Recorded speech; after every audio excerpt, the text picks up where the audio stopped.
America के New York में सैकड़ों लोग फिलिस्तीन के समर्थन में सड़कों पर उतर आए। हाथों में फिलिस्तीन का झंडा लिए लोगों ने इजरायल पर गाजा में नरसंहार करने का आरोप लगाया और इजरायल से वहां हमले रोकने की अपील की। कुछ प्रदर्शनकारियों ने अमेरिका के रुख की भी आलोचना की। हमास और इजरायल की लड़ाई में अमेरिका खुलकर इजरायल के साथ खड़ा है, लेकिन इस बीच अमेरिका से जो तस्वीरें सामने आई, वहां कुछ लोग फिलिस्तीन के समर्थन में नारेबाजी करते दिखे।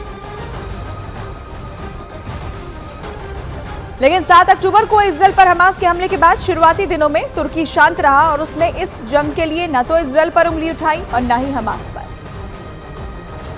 तुर्की गाजा में आम लोगों की जान जाने की निंदा करता रहा, लेकिन जंग की बढ़ती लपटों को देख तुर्की खुलकर इजरायल का विरोध करने लगा। इस्तांबुल में फिलिस्तीन के समर्थन में जो रैली आयोजित की गई, उसमें हजारों की संख्या में लोग पहुंचे। इस दौरान बहुत से लोग हाथों में फिलिस्तीन का झंडा लिए नजर आए, जिसे लहराते हुए उन्होंने फिलिस्तीनियों के लिए अपना समर्थन जताया और इजरायल को गाजा में रहने वाले सैकड़ों फिलिस्तीनियों की मौत के लिए जिम्मेदार ठहराया।